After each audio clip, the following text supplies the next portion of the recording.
예배에 성공하시기 바랍니다. 예배에 성공해야 우리가 인생을 성공할 수 있습니다. 예배를 통해서 하나님은 말씀하시고 그 말씀을 통해서 우리의 삶이 승리할 수 있습니다. 그리고 예배 은혜 받아야만이 우리의 생각과 우리의 마음과 우리의 눈이 열리는 축복이 있습니다. 지금 세상을 보면요, 너무도 거짓이 판을 치는 시대예요. 그래서 여러분 이 예배를 통해서 사람의 말로 듣지 말고 하나님의 말씀을 듣기 바랍니다.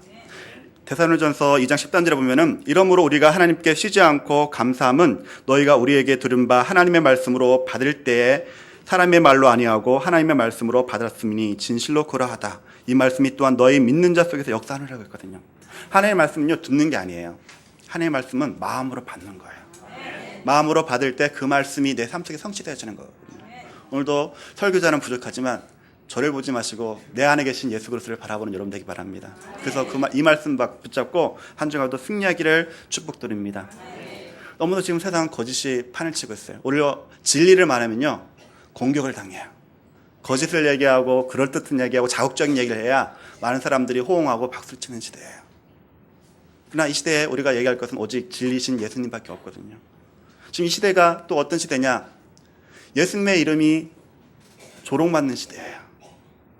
기독교를 세상 사람들은 개독교라고 해요. 뉴스에 보면은 모든 예수 믿는 사람들이 나와요. 사건 자살하거나 사건 터지면요, 무슨 다 기독교인의 십자가야, 장례식장 보여주는데 연예인이든 정치인이든 보면요, 다 명예장로, 무슨 집사 다 교회 믿는 사람들이에요. 지금 이 시대가 예수님의 이름이 조롱받는 시대가 되고 명예가 땅에 떨어지는 시대가 되어버렸어요. 근데 예수 믿는 사람들이 예수님의 명예가 땅에 떨어지는데도 불구하고요, 무감각해요. 우리를 구원하시고 우리를 위해서 십자가에 죽으시고 부활하신 그 예수님의 이름이 땅에 떨어지고 있는데도 이 땅에 많은 예수 믿는 사람들이 아무런 감각이 없어요. 우리 예수 믿는 사람들이요, 예수님의 이름을 땅에 떨어뜨리고 있어요. 예수님을 믿는데도 예수님이 누군지 몰라요. 예수님을 믿는다고 하는데도 예수님이 이 땅에 오셔서 하신 일이 무엇인지 몰라요. 예수 믿는다고 하는데 예수 믿는 나에게 무슨 일이 일어나는지 몰라요. 내가 누군지 몰라요.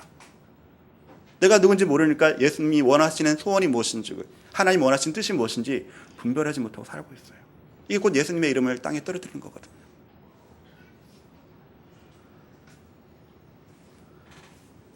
많은 교회들이 예수님의 뜻이 무엇인지 모른 채요, 열심으로 해요. 뭔가 영적으로 거룩하게 뭔가 해요. 뭔가 사회적으로 뭔가 열심히 해요. 근데 마태복음 7장 22절에서 23절 보면 뭐라고 해요? 많은 사람들이 예수님께 와가지고 우리가 주의 이름으로 선지자 노릇하고 귀신을 내쫓고 권능을 행했다고 했잖아요. 그때 예수님이 뭐라고 해요? 불법을 행하는 자들아, 내게서 떠나가라. 내가 너희를 도무지 알지 못한다고 했거든요. 이 땅에 많은 교회들이요, 예수님의 이름으로 뭔가를 해요. 그러나 하나님의 뜻대로 행하여 구원이 이루어지는데 하나님의 뜻이 모른 채 그냥 교회 열심으로만 한다는 거예요. 지금 현 시대의 우리의 모습이 이렇거든요. 예수님을 바로 전하지 못하고 있어요.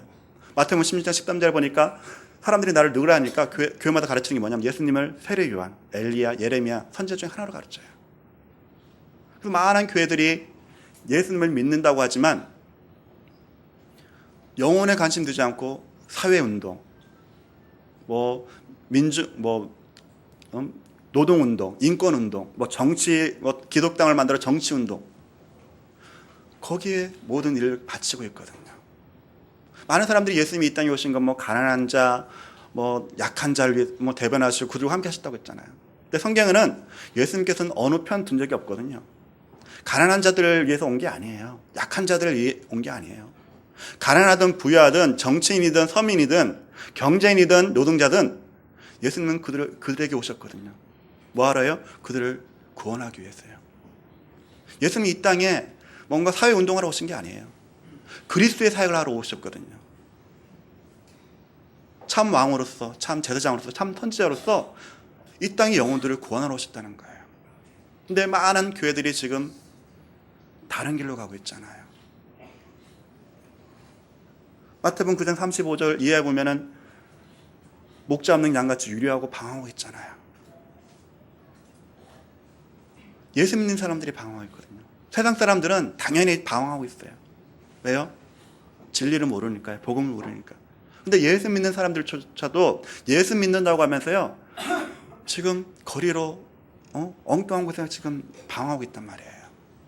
그러다 보니까 세상은 어때요? 창세기 3장에 불신자 성도에 완전 묶여 있잖아요. 우리나라가 자살 세계 1위예요. 이혼율 세계 1위예요. 안 좋은 건요, 세계 손가락 안에 다 들어요. 한국이 지금 점점 창세기 3장에 속에 묶여가지고 우상숭배에 빠져 있거든요. 태국도 마찬가지거든요. 태국에 복음이 들어간 지가 190년이 넘어요. 근데 지금도 기독교인은요, 천주교 합쳐서 1%예요. 개신교는 0.6%도 안 돼요. 그 안에 오직 복음, 오직 예수님만 믿고 정말 기독교 속에 들어온, 복음 안에 들어온 사람은요, 아마 0.001% 될까요? 99.99%가 우상숭배가 없고요. 곳곳마다 우상이 없는 데가 없어요. 집집마다 가면요, 왕의 사진이 붙어 있어요. 태국은요, 왕이 살아있는 부처예요. 집집마다요, 조그만 무당집에 있는 제단처럼 쌓아놔요. 백화점이든 회사든 어디 가면요, 다 우상단지가 있어요. 밤만 되면요, 엄청난 많은 사람들이요, 우상이 있는 데 와서요, 막 기도하고 절하고요, 난리 나요. 영적 문제가 심각해요. 대부분의 사람들이요, 몸에 문신을 하고 다녀요. 오히려 절에 가면요, 문신을 해줘요. 부적을 직접 중들이 새겨줘요. 택시를 타면요, 택시마다 위에다, 천장에다가요, 앞에다가요, 우상을 놓고요, 부적을 다 해놨어요. 많은 젊은이들이 밤마다요, 밖으로 나와가지고 술 취해가지고요,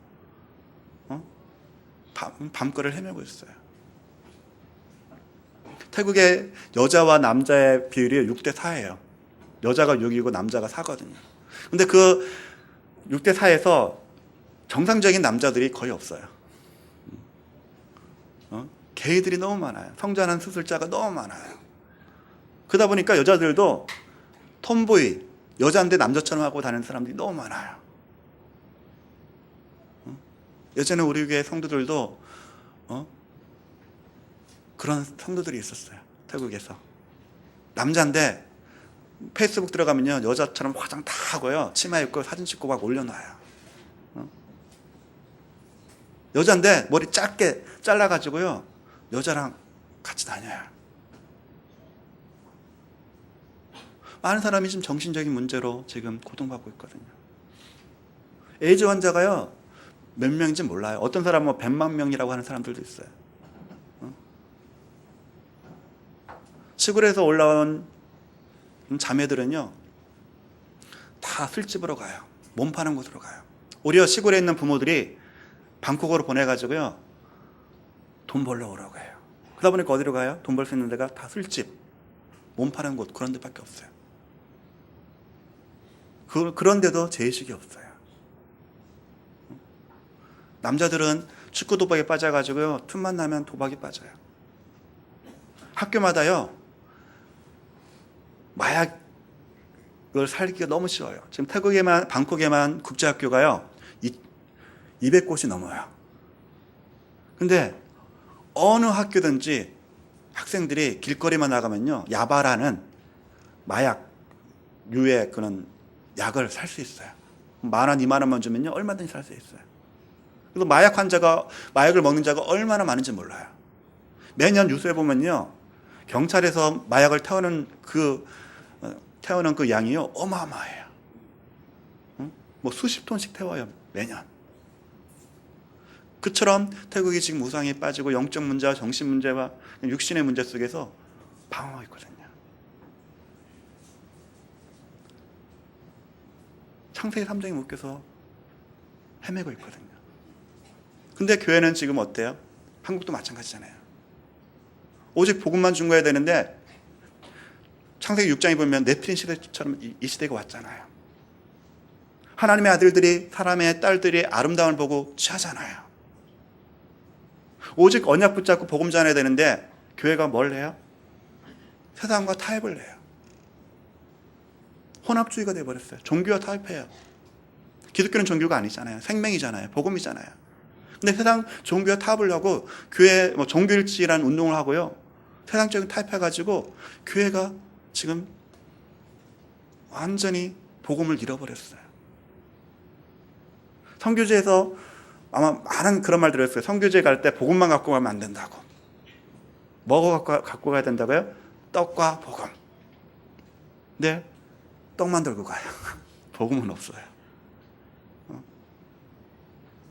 그럴듯하잖아요. 떡과 복음 같이 가져간다고. 근데 떡에 관심이 있다 보니까요. 복음이 없어져 버렸어요. 떡으로 사람을 모아요. 그래서 사진 찍고 자랑해요. 우리 사람들이, 우리 교회 성도들 몇 명이다. 근데 그들 안에 생명은 없어요. 오직 복음만이 영혼을 살 수 있거든요. 복음이 들어갈 때 그 나머지 것은 채워주시거든요. 오직 복음을 바라봐야 되는데 지금 교회는 뭘 해요? 창세기 11장에 보니까 바벨탑을 쌓고 있잖아요. 창세기 11장 4절에 보니까 뭐라고 해요? 우리 이름을 내고 온 지면에 흩어짐을 면하자 하잖아요. 교회가 누구의 이름을 높여야 돼요? 예수님의 이름을 높여야 되잖아요. 교회는 흩어져야 되거든요. 온 세계 모든 민족에 흩어져서 복음을 증거해야 되거든요. 근데 지금 한국 교회가 어때요? 자기 교회의 이름을 내기 위해서 관심 갖고 있단 말이에요. 목사의 이름을 내기 위해서 관심 갖고 있단 말이에요. 흩어져야 되는데 안 흩어져요. 개교회 중심으로 견고히 부흥하려고만 하지 영혼 구원하려고 하지 않는단 말이에요. 전도하는 것도 다 교회 부흥에 있지 진짜 영혼을 사랑해서 영혼을 구원하고자 하는데 관심이 없단 말이에요. 그게 발발탭이거든요. 지금 이 세상이 창세기 3장과 6장과 11장에 문제속에 묶여있거든요. 우리의 육신으로, 우리의 선행으로, 우리의 열심으로 해방될 수 없거든요. 구원할 수 없어요. 우리의 고린도 2장 8장이니까 우리의 철학으로 구원할 수 없거든요. 사도행전 4장 12절에 우리의 선행으로 그 영혼들을 구원할 수 없단 말이에요. 오직 복음밖에 없는 줄 여러분 믿으시기 바랍니다. 아멘. 오늘 본문 말씀 보니까 예수 그리스도의 종 바울은 사도로 부르심을 받아 하나님의 복음을 위하여 택정함을 입었다고 했거든요. 하나님의 우리를 부르신 목적은요, 복음을 위해서 부르셨어요. 그냥 예수 믿고 구원받으라고 부르신 게 아니라는 거예요. 복음을 위해요. 복음이 뭐예요? 2장에서 보니까 이 복음은 하나님이 선지자들로 말미암아 그의 아들에 관하여 성경에 미리 약속하신 것이라. 이 아들로 말하면 육신으로는 다윗의 혈통에서 나셨고 성결의 영으로는 죽은 가운데서 부활하여 능력으로 하나님의 아들로 인정되었으니 곧 우리 주 예수 그리스도시니라. 이 복음은 예수 그리스도거든요. 그 일을 위해서 우리를 부르셨다는 거예요. 6절에도 보니까 너희도 그들 중에 있어 예수 그리스도의 것으로 부르심을 입은 자니라. 예수 그리스도의 것으로 부르셨거든요. 우리는요, 복음 증거에 의해서 영혼 구원에서 부르셨거든요. 그게 하나님의 소원이잖아요. 복음이 뭐예요? 예수님이시거든요. 마태복음 16장 16절에 보니까 주는 그리스도시요 살아계신 하나님의 아들이십니다. 예수님이 그리스도시거든요. 예수님이 살아계신 하나님의 아들이시는 거예요. 이게 복음이거든요. 그래서 요한복음 3장 16절에 보니까 하나님이 세상을 이처럼 사랑하사 독생자를 주셨으니 이는 저를 믿는 자마다 멸망치 않고 영생을 얻게 하심이라. 로마서 5장 8절에 보니까 우리가 죄인 됐을 때 예수님께서 십자가에 죽으심으로 우리를 구원하셨다고 했거든요. 예수님께서 십자가에 죽으시고 부활하셔서 우리의 모든 문제 끝나셨잖아요. 요한복음 19장 30절에 다 이루었다고 했잖아요. 그 다 이루신 주님이 마태복음 1장 23절에 보니까 처녀 몸에서 태어나셔서 임마누엘이 되셨잖아요. 이를 번역한 즉 하나님이 우리와 함께 하신다고 했잖아요. 그 부활하신 예수님께서 성령으로 지금 우리와 함께 하시거든요. 요한복음 14장 16절에 보니까 부에서 성령께서 우리와 영원토록 함께 하신다고 했거든요. 마태복음 28장 20절에 보니까 세상 끝날까지 너희와 항상 함께 하시겠다고 했거든요. 이게 복음이거든요. 예수님이 우리와 함께 하시는 거예요.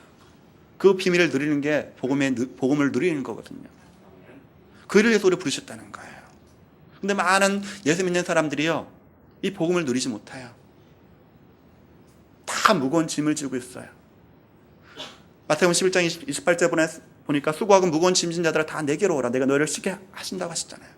근데 많은 믿는 사람들이, 예수 믿는 사람들이 예수님께 나오지만 여전히 무거운 짐을 지고 있어요. 분명 29절에 나의 멍에를 지라. 나의 멍에는 쉽고 가볍다고 했거든요. 예수님이 주시는 건요, 멍에는 뭐냐면요, 복음의 멍이거든요. 무거운 짐이 아니에요. 율법이 아니라는 거예요. 예수 믿으면서도 많은 사람들이 예수 믿는 걸 부담스러워해요. 신앙생활 자체를 부담스러워해요. 기도를 부담스러워해요. 그래서 늘 예수 믿는 사람들이 힘이 없어요. 당당하지 못해요. 예수님이 주시는 그 멍에는요, 쉽고 가벼운 거예요. 복음이에요. 누가복음 9장 23절에 보면 나를 따라오거든 누구든 제 십자가를 지고 나를 쫓아라 했거든요. 예수님의 십자가는 뭐냐면요, 복음의 십자가거든요. 결코 무거운 십자가가 아니라는 거예요. 근데 많은 사람들이 이 십자가를 엄청 부담스럽게 느끼고 무거운 걸로 느낀단 말이에요. 우리가 전도 많은 사람이 부담스러워하잖아요. 전도는 되어지는 거잖아요. 선교는 되어지는 거거든요. 선교라는 것은 전도와 선교라는 건 뭐냐면요, 영적인 전쟁을 얘기해요. 사단에 묶여있는 자들을 하나님 나라로 끌어오르는 거거든요. 그래서 마태복음 12장 28절에 보니까 너희가 성령을 힘입어 귀신을 내쫓는 것이면 하나님 나라가 임한다고 했거든요. 끊임없는 영적인 전투를 해야 되는데 이 땅에 많은 기독교인들이 영적인 싸움하지 않고 육신의 것을 쫓아다닌단 말이에요. 그래서 너무도 무거운 짐을 지고 방황하고 있다는 거예요.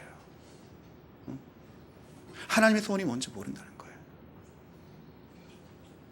이스라엘 백성들이 하나님께 선택받은 민족이잖아요. 근데 그 역사를 보면요, 끊임없이 실패하는 역사거든요. 끊임없이 노예되고 포로되고 속국되고 저주가 임하고 끊임없이 반복되는 인생이에요. 수많은 민족에서 하나님의 선택받은 민족으로, 메시아가 오는 민족으로 선택을 받았는데 그들이 실패하잖아요. 그들이 실패하는 이유는요, 하나님의 뜻이 무엇인지 몰라서 그렇거든요. 선민 사상에 빠져 있었어요. 초대교회가 하나님께 엄청난 축복받은 교회잖아요. 엄청난 부흥이 일어났잖아요. 베드로가 설교하니까 3,000명이 회개해서 초대교회를 몰려들어요. 어마어마한 부흥이 일어났어요. 그런데 하나님 뜻이 뭔지 온전히 깨닫지 못하잖아요. 마가의 다락방에서 정말 생명 걸고 기도했던 그 120명의 성도들이 초대 예루살렘 교회 성도들이거든요. 복음을 확실히 아는 사람들이었어요. 근데 그들이 뭐에서 묶였냐? 여전히 선민사상, 유대주의, 율법주의 묶여 있었거든요. 분명 사도행전 1장 8절에 오직 성령이 너희에게 마시면 너희가 권능을 받고 예루살렘과 온 유대 사마리 땅까지 내 주인이 되라 말씀하셨는데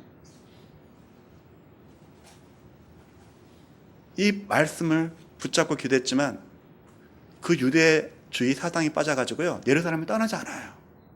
그래서 하나님 하신 일이 뭐예요? 스데반의 순교의 사건을 일으키잖아요. 그래서 흩으시잖아요.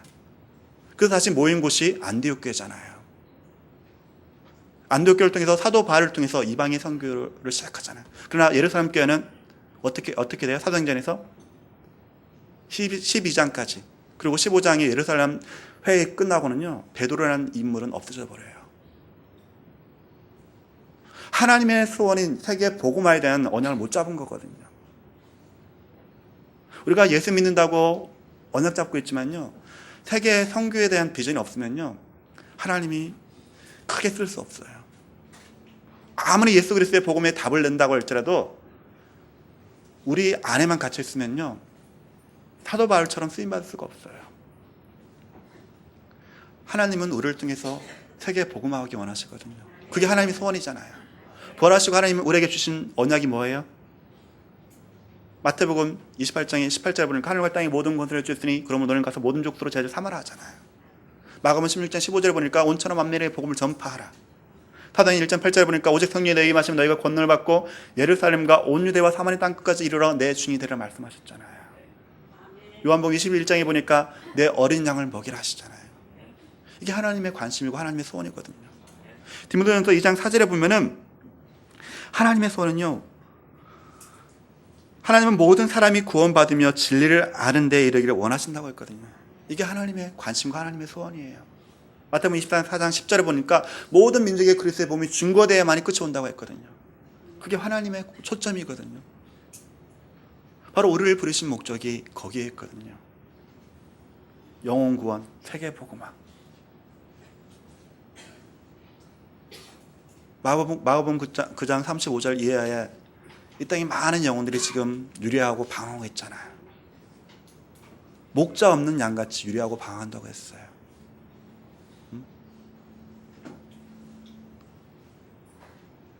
그런데 뭐라고 해요?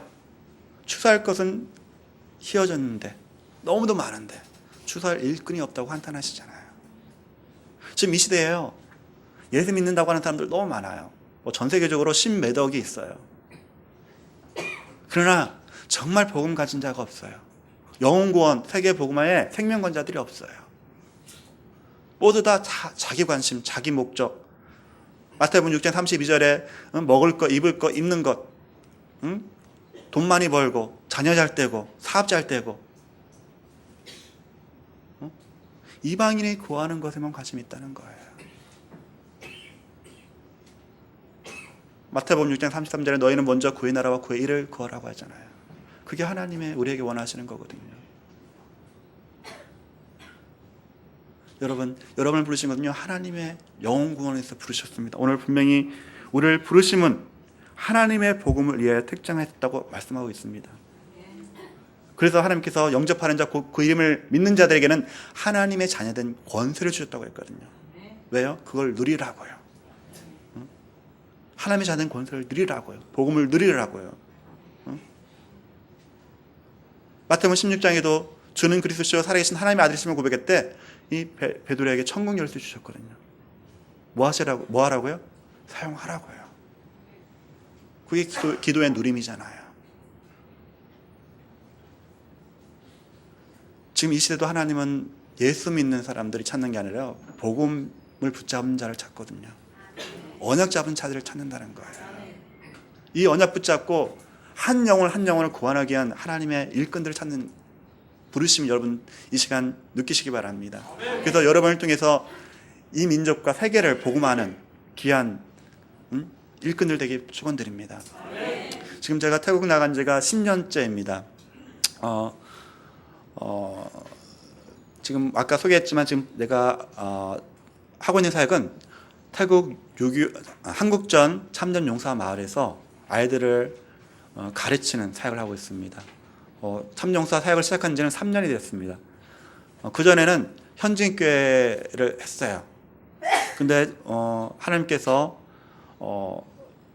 그 참전용사 마을로 인도하셨고 사역을 포인트를 바꾸게 하셔서 지금 요교 참전용사 마을에 들어가서 매주 토요일과 주일날 한국어를 가르치면서 주일 예배를 지금 하고 있습니다. 지금 주일 예배는 15명에서 많이 올 때는 20명 가까이 와서 예배를 드리고 있어요. 이 마을이 생긴 지는요, 지금 52년이 됐습니다. 그러나요, 특이한 것은요, 50년 동안 한 번도 복음이 들어간 적이 없어요. 태국에 복음이 들어간 지가 190년이 됐고, 한국 선교사님이 들어간 지가 60년이 됐거든요. 근데 50년 동안, 마을이 생긴 지 52년 동안 한 번도 선교사가 그 마을에 들어간 적이 없어요. 알려지지도 않았어요. 그 50년 가까이 한국 사람들도 태국에 참전용사 마을이 있는지도 몰랐어요. 그래서 하나님께서 처음으로 저를 그 마을에 보내셨고, 그래서 복음을 전하게 했거든요. 근데 엄청난 영적인 공격이 임해요. 작년에 예배 시작하려고 하니까 사단이 사건을 일으켰어요. 참정사 할아버지하고 할머니가 싸우는데 참정사 할아버지가 화가 나가지고 총으로 할머니를 쏴 죽여버린 거예요. 근데 할아버지가 막 경찰 오고 그 기자들이 왔을 때 막 인터뷰를 상상스러우면서 빡빡빡 3번을 외쳤어요. 그래서 막 기자들이 생각하는 거는 아마 참전용사 할머니가 어떤 사람하고 썸씽이 있어가지고 할아버지가 화가 나서 할머니를 죽였다 이렇게 신문 기사를 낸 거예요. 그랬더니 그 기사를 본 한국 사람들이 이제 공격을 하는 거야. 박원식 목사하고 참용사 할머니하고 썸씽이 있어가지고 할아버지가 화나서 죽였다. 박원식 선교사가 사건의 원인 제공자다. 막 그런 식으로 막 소문내고 다니는 거야. 어?